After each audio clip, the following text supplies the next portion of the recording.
Welcome, Coach Geoff Goldstein. I know maybe not to use the word coach, but once a coach, always a coach. I want to welcome you to the Tools, Talents, and Techniques podcast. Lots of thanks, Dustin. Yeah. Here. So before we jump into things, could you just give a brief update on who you are and what it is that you do? Yeah, definitely. Well, I appreciate you taking the time and making this happen. We've had a few trips in the calendar. It's thoughtful that season was busy. I mean, how life was flourishing. How you feel about very family. I think very fortunate of product of two golf with able to get a scholarship to play and run golf. I just decided with the young age when I was about 13 that I wanted to some golf ways. I ended up doing that, and so now I'm back in San Diego running the business. So it's really about prospects here on San Diego and in Florida. So one of the things I want to make sure that we talk about is that your origin story. And you mentioned, 13 years old, and you were in golf. Do you recall when you were first introduced to golf, like when you first picked up a club? Yes, I do vividly. My mom's dad got me into golf when I was 9. So that was the first time I was introduced. He was a oil and gas businessman out of Philadelphia. They retired here in San Diego. Interestingly enough, I'm a lefty, but I actually play golf right-handed. And when I first learned how to play golf, I kind of mirrored him, and I was starting this right-handed club around so I could actually take a crack at it.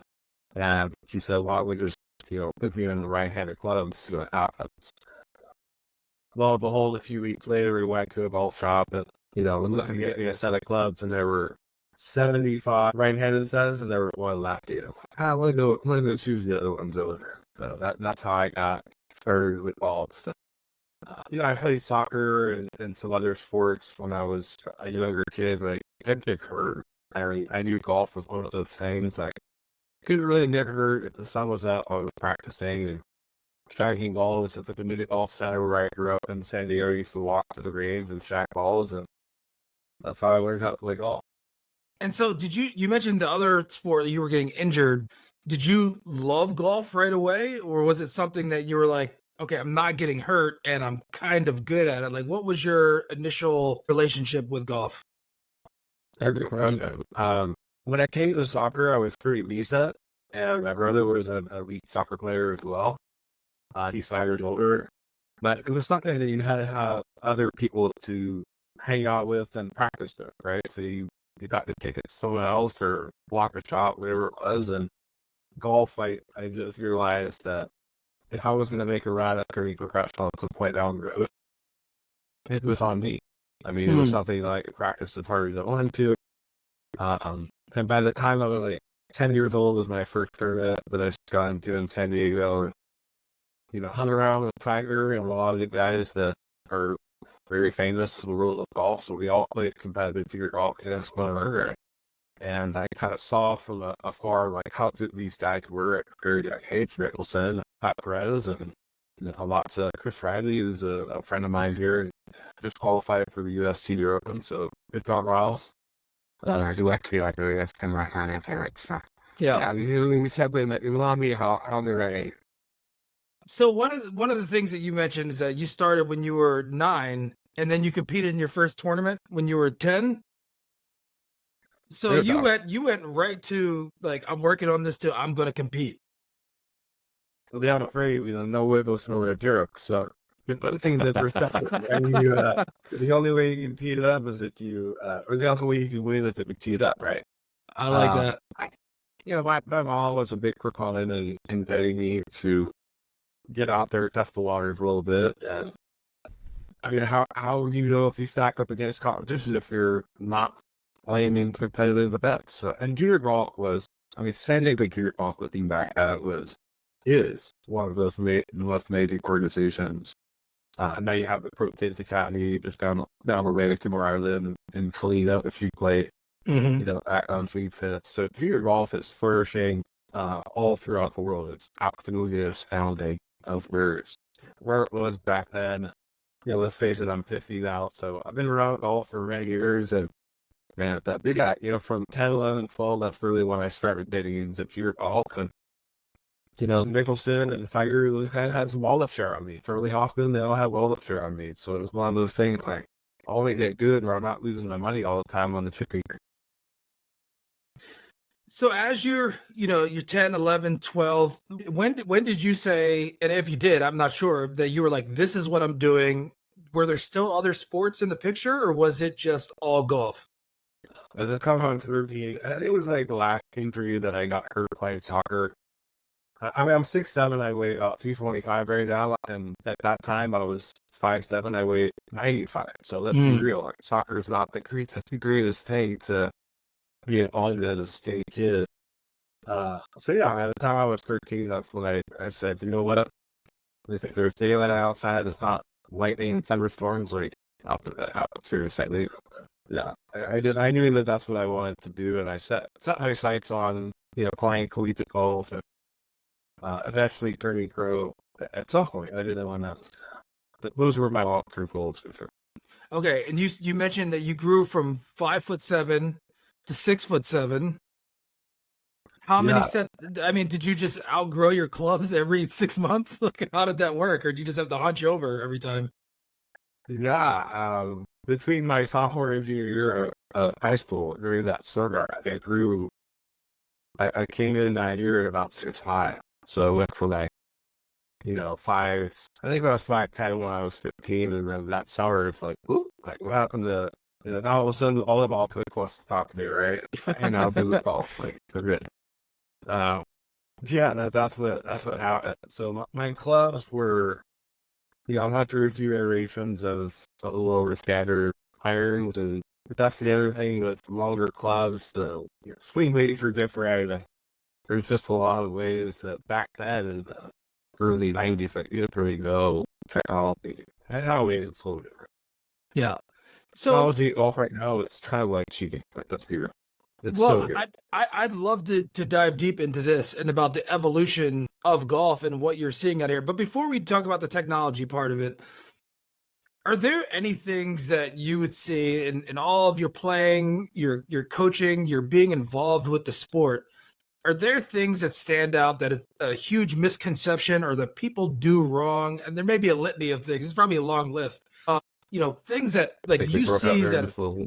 what are the things that you see that almost everybody does wrong or thinks erroneously of the game? That they do wrong when they're playing, And practicing, thinking. I mean, there's a few things, bro. well, there's a million things, and that's the challenge here. Like sometimes, like I would say, even the concept of hitting down on the ball, right? Where people try to scoop it up all the time and hitting down on it. It's such a hard concept to get and something to do consistently. Are there things like that that you see with just about everybody? uh, yeah, I mean, I think it's breaking up a little bit. I'll dive into what I see with just a lot of average golfers. Hitting the ball everywhere. Let's be real for a second. It's one of those things that you have a miner, you have a driver. They're different balls, they're different lengths. One swung way faster than the other, less off. A lot of this happens. So the attack angle or the low point of the miner is going to be very different.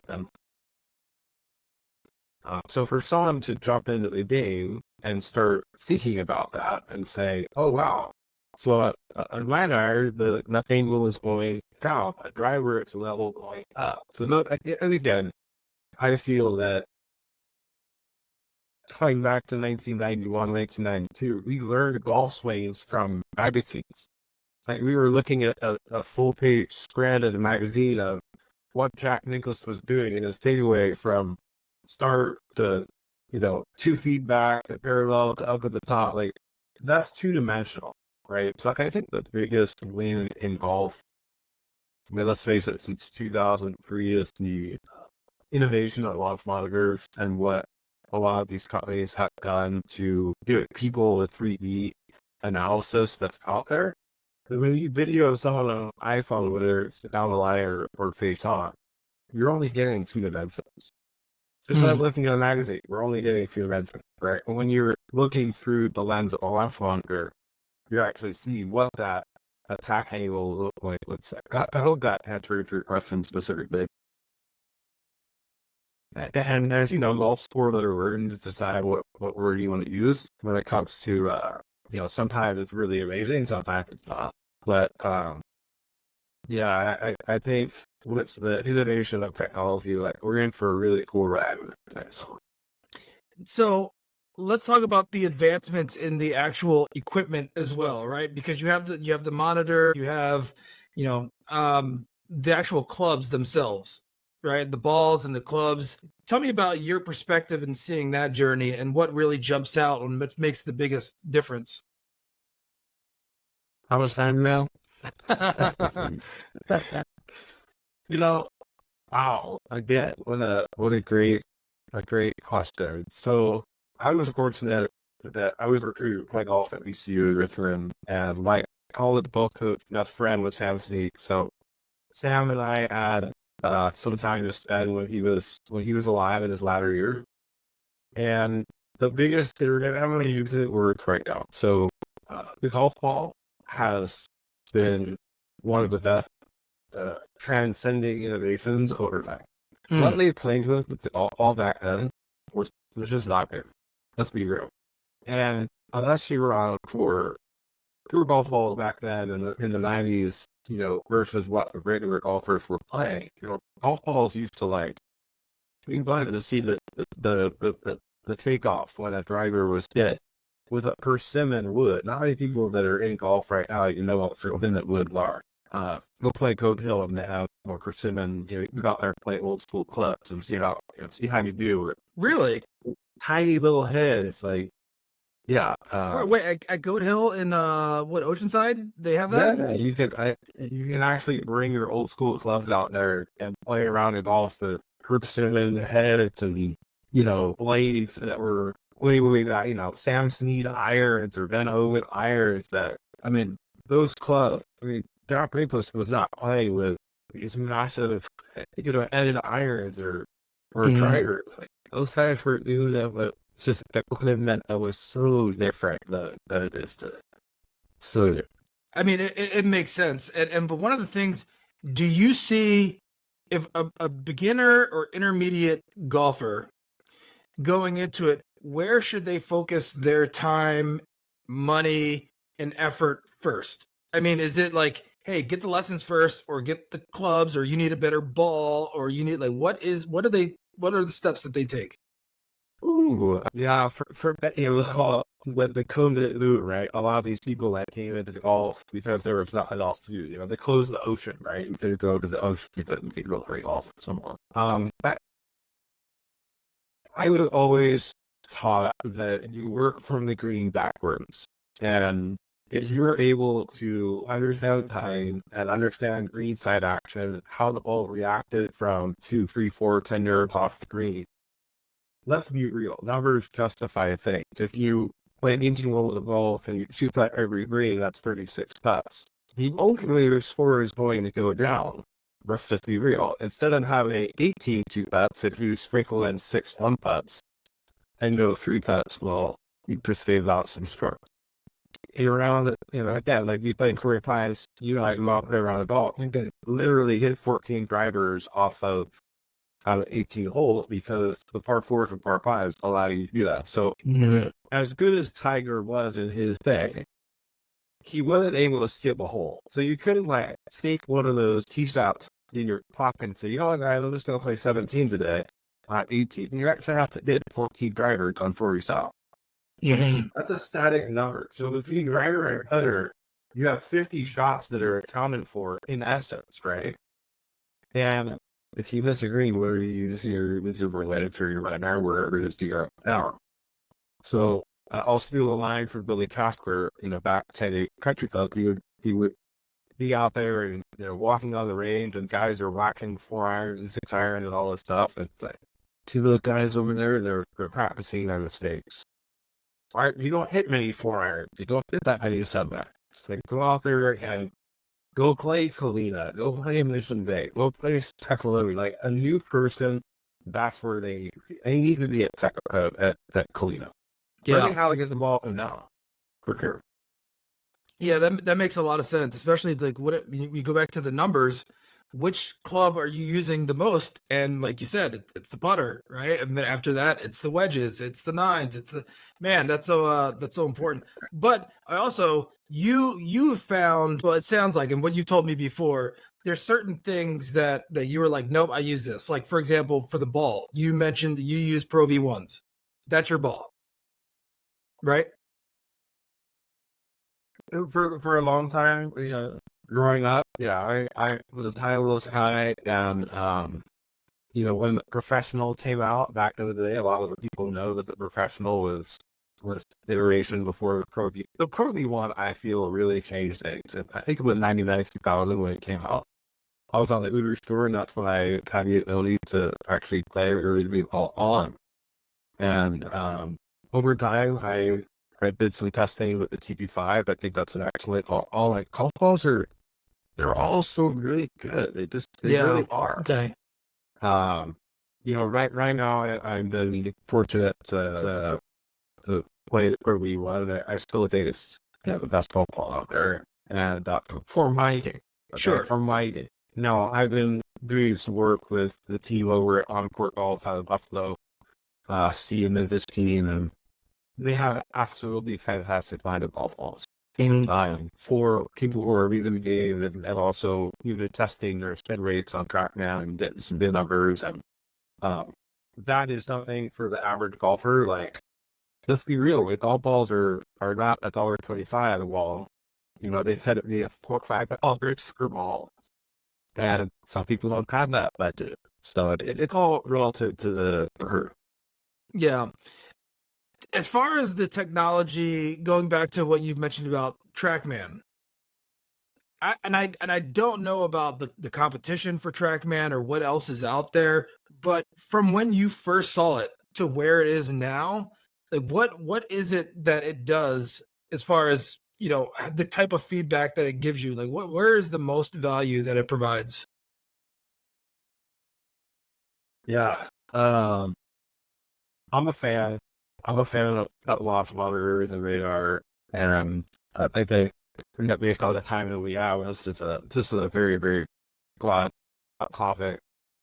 Um, they're all really, really good. Let's just put it that way. There are so many good monitors that are out there, whether it's TrackMan, Foresight Sports, Full Swing Golf, Flight Scope. And TrackMan was really one of the first ones that came out of art in 2003. Yeah, they're fantastic. I got into the world a lot clever because my coach was using one, and my coach is based in Rio, Chris Torino, or Torino Open student. He and I used to travel across the country playing professionally together, and we were talking in the middle of 2016, and he said, "You're going to be 50 soon, so you might as well start working on your game and post." And then he's like, I've got this technology that I've been using for instruction, and if you want to build your instruction platform and work on your own personally, look into it. So I went on TrackMan's website, and I'm looking through the feed, and that the standard at least $26,000. So I texted it back. I was like, hey, man, where's the junior version of this thing? Yeah, there's no junior version of this lyric yet. So for $26,000 at the time, that was something that I chose to jump into the deep end of the pool, and March of 17, I purchased my first TrackMan. But that absolute best decision I ever made when it came to my own personal game, really learning what I call it a client fingerprint or ideal fingerprint of what my specific, how I'm delivering the club to the golf ball. The numbers that are coming back to me are really evident now. For the longest time, I saw myself as a draw player from 6 iron to 15 irons, and then we were 5 iron left, right, left, and then from 4 iron to driver, I was a cut runner. But as I learned with TrackMan over the years, that I'm actually on the side of the chessboard that shows me that I'm a cut runner. So in magazine life, you didn't have that in the launch monitor rule now. Again, whether it's PC block, full play, or TrackMan, whatever it is, you're able to see that, which is phenomenal for instruction. Let's be Yeah, real, right? showing the golfer from one swing to the next what they were thinking it was going to be like, to then say, here's your data. Here's where the contact goes on the face. Here's why it will all went into Mrs. Underhill's house that's 7 top to the right. And how you reverse engineer that to actually show it. Let's bring it back and say, here's what happened, and now we can correct. Okay, so with that being said, where do you see the most value in correction of people's swing? Is it the spin rate? Is it the face? Where do you see most people doing something wrong? Once you look at the monitor. Ooh, and that's a loaded question. Where do I see them doing most things wrong? In all fairness, there's a lot of noise in the marketplace. I see a lot of people diving into various channels of instruction that's online. No fault of anyone out there, literally no fault of anyone that's providing instruction out there. I keep believing that people go down these rabbit holes and, hey, Coach Jeff, I saw this video on YouTube that this guy was saying that guy was saying this, and next thing you know, they go out and have their worst round for, over the course of the last few months. Mm-hmm. That's something that is sometimes hard to swallow for a lot of these golfers. But when it comes to the data, there's so many, Dustin, there's so many data points that are important, whether it's, getting an eye properly, this where low point is, the attack tables, spin rate, not so much. Spin rate becomes pretty ugly with Driver and Freewood. The cool thing about watching golf on the Golf Channel now, globally, is that these numbers are now being adopted. Right? So you, as a person watching golf, you can actually see that Xander's ball speed is 178 with Driver, and his spin rate's 22.9 or wherever, and the guy's hitting at 335 yards. Hopefully that kind of, adds some color. It does, but see, for me, and the reason why I'm asking, because I'm interested in this, because when I see the numbers on like a TrackMan or what, there's so many different things. It's launch angle, it's spin, it's where the club face hit, there's so much data, there's so much information. It's like, I wonder what is the most important one to look at. When you're looking at them, like, what makes the most, is it swing speed? Because then the speed, if you slow it down, you're hitting it more consistently on the face, or, I just don't know. It's sometimes you don't know what you don't know. Right. I would say the key important factors, let's just talk about 9-irons for a second. Knowing the carry distance for a lot of the upper tier players, and this is when, his profile, Dustin Sutton became the #1 player in the world and best wedge player in the world. When he was using TrackMan, he had one number he was looking at. One number. There's a ton of them. There's over 30 of them that happen on a golf shot. The only number he cared about was carry distance. How far were his wedges carrying? The spin speed with wedges is pitfall relative. You're not spinning out of you're not bringing a ton of speed with method. Those are your precision pitch. We're looking at proximity to the hole. So carry distance, I would say, for short irons, and also where the face is pointing at impact. If the face is pointing, 5 degrees right, or where you're aiming at impact at max mile an hour of speed, the ball's probably not going to hit you right the figure out, unless there's some drastic, hand save that you're able to do. So I would look at carry this as centeredness of contact, like where are you hitting it on the club face? Are you hitting it on the toe, or are you hitting it on the heel, are you hitting it on the bottom of the club, or are you hitting it too high on the club? And then as we work into Driver, holy smokes, Driver is a whole different. Launch, spin, and speed are the three numbers that are big focal points. So launch angle, spin rate, and club head speed, LSS, if you will look at it like that. Launch, spin, and speed. Those are really, really important for people who are swinging the driver above 100 miles an hour. And by the way, I'm not a master, I'm pretty good when it comes to the analytics. That's, we're kind of having this cursory conversation here. There are some elite instructors in the game of golf that this TrackMan conversation or a lot longer conversation. to dovetail into 7 hours. Yeah. Well, Probably more. that's, Um, that's one of the things I'm really enjoying about golf. Like, it's so layered, it's so complex. There's so many different things about the game that, it's never going to be yeah, there's a perfect. lot of there at all for sure. Yeah, and so one thing, it's like it's a never-ending exploration of things. And you know what? So let me ask you this: golf has been in or around your life for 40 years, over 40 years now. What has your relationship been with golf over this time period? I mean, have there been times where you love it, times you hate it? Like, what has been your journey with golf, all in all? My another perfect question here. I'm gonna say it this way. Um, I believe that golf is the most amazing sport, and in the span of about 42 seconds, you can pat yourself on the back and you can pick yourself in the step.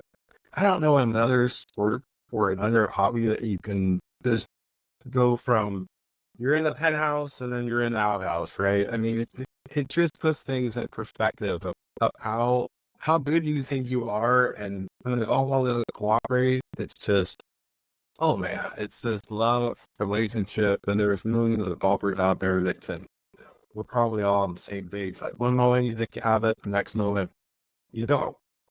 And it's you against the golf course. Um, Sam had this great quote. I think I posted it on LinkedIn recently, and being back in competition after a 3-year kind of stint of being away from it. He would always say, you can't shoot 66 on the first tee. You have to play all 18 holes and get it in the mark. And that was his big thing. You got to close it out. And I mean, I love watching Rory, and I don't mean to jump into this whole like what's going on world. All good relative, right? I mean, Yeah. like, I had a chance to close it out, and he didn't get it in the mark. Let's be real. No one, or I say no one, but there's many elite golfers who have gone through what he went through coming down the stretch. So he's probably a little jacked right now, and I could see mine. He jumped in that car and rolled off, but no one knows, right? I mean, he knows. But yeah, it is. I absolutely love golf and have since I was a kid. I just think golf is a great spot. Tier golf is a great spot. Business development with golf is in a great spot. Charity golf tournaments. And just to go back to the whole like instruction piece, if I was new to the game, and then this is what I'll say coming into golf, if I was new to the game, learning the least athletic movements in golf, which are putting and tipping, that would be the focal point. But also, I would seek out an instructor that has upper tier technology, whether it's video analysis, pressure plates. I mean, there's a ton of instructors that are here in Southern California that are absolutely fabulous. And the thing about the launch monitors is that it's kind of hard to refute the analytics.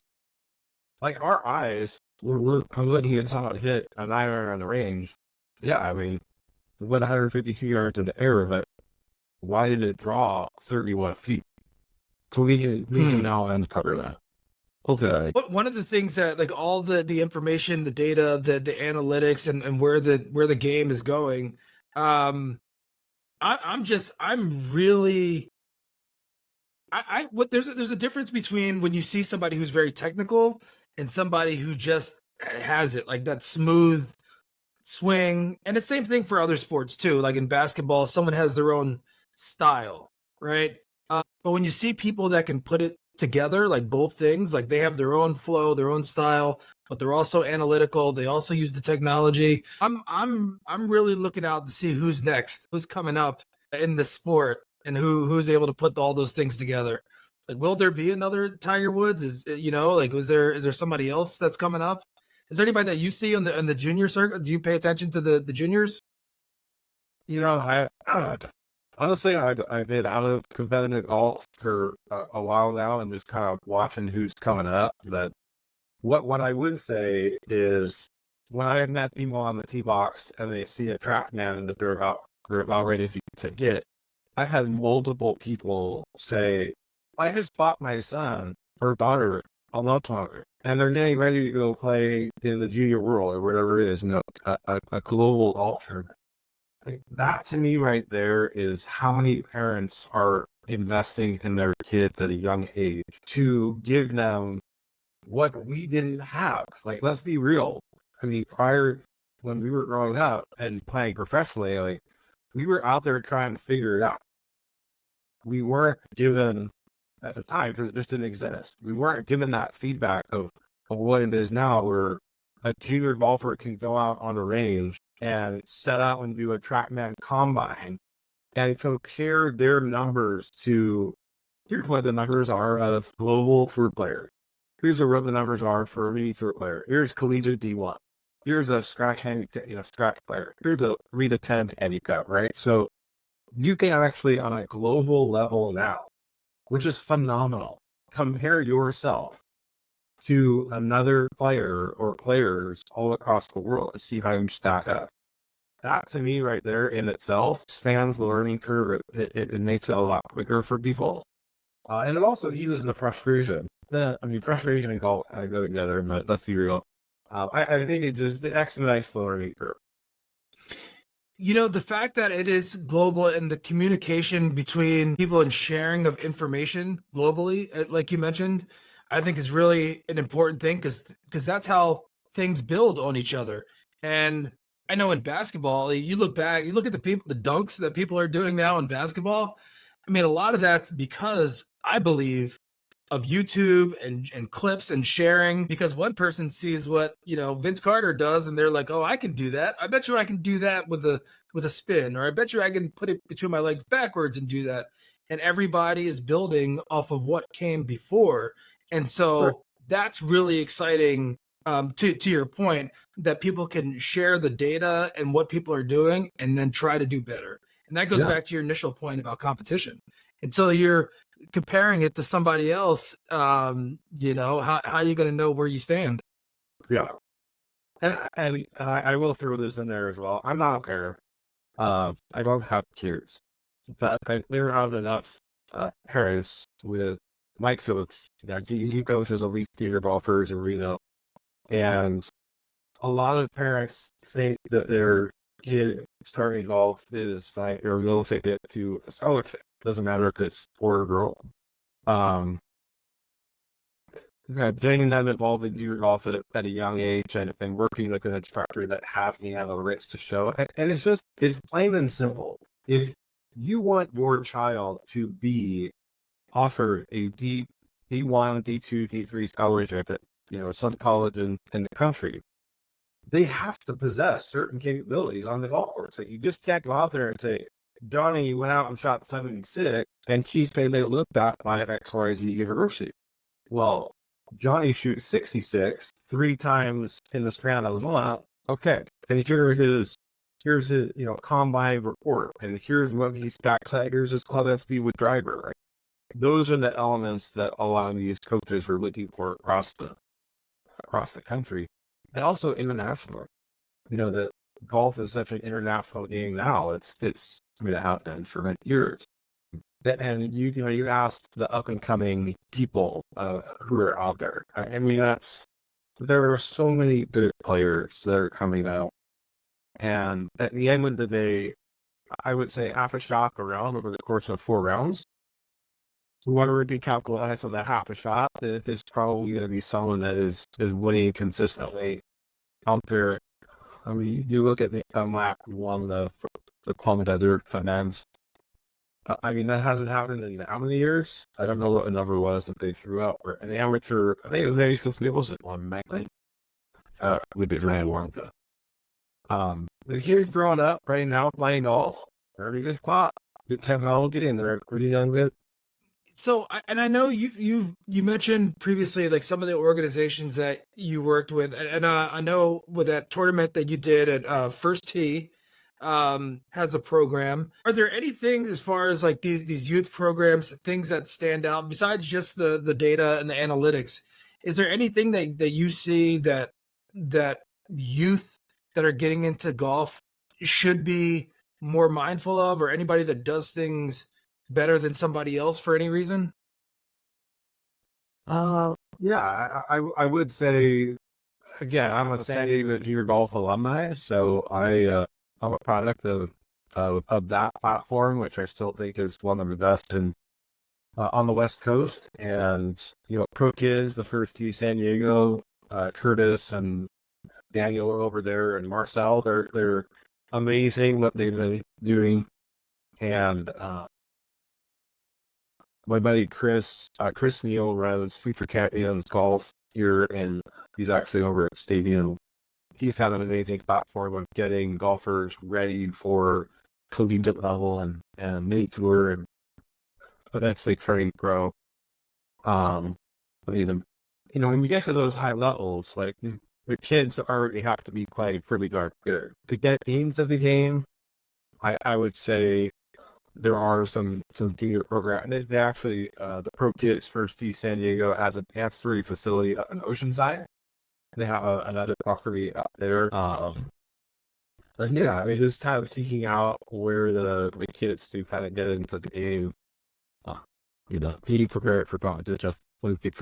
Yeah, and I think one of the big things that I'm seeing now that maybe I wasn't aware of, but I believe it is more of an intentional effort now, is that exposure.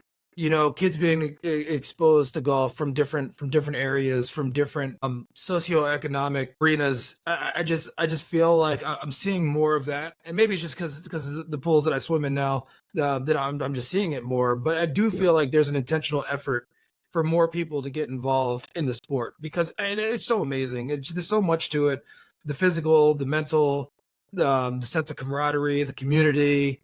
I mean, it has everything. Like I I see why you could be in this sport for, you know, 90% of your life and still be absolutely, in love with it, because it's remarkable. And I'm having a lot of fun with the game and with the industry itself.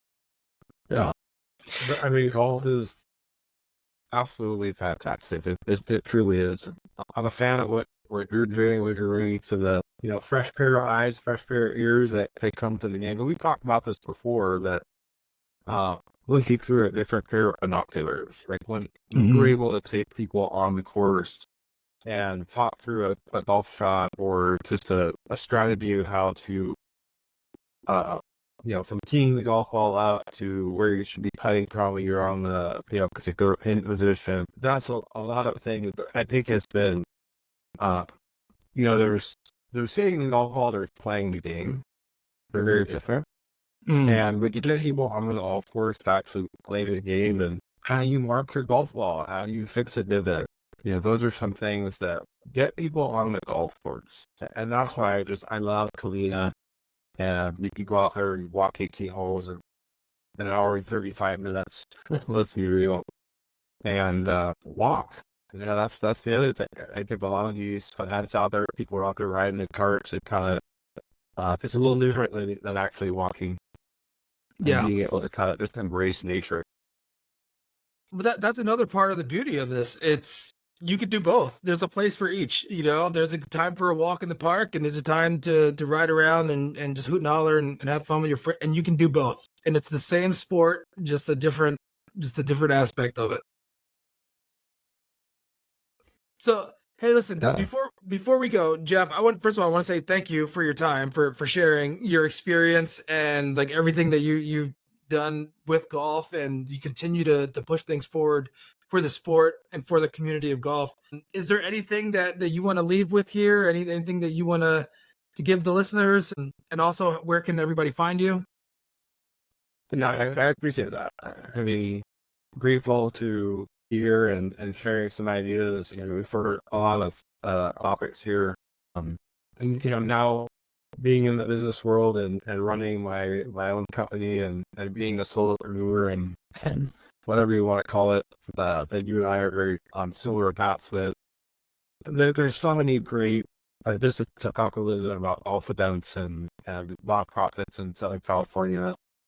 People in the business world getting out there and supporting a lot of these great organizations and raising money. That's something that's pretty close to I've always been a fan of doing that, and fortunately using technology to integrate that with a lot of these events and supporting them in a way that, we can operate technology out off of that and do some fun contests out there. And I connected you to a lot of, we just did the Juneteenth golf tournament on Monday over at Lotus Santa Fe Country Club with Alani Walker and help them raise some money out there.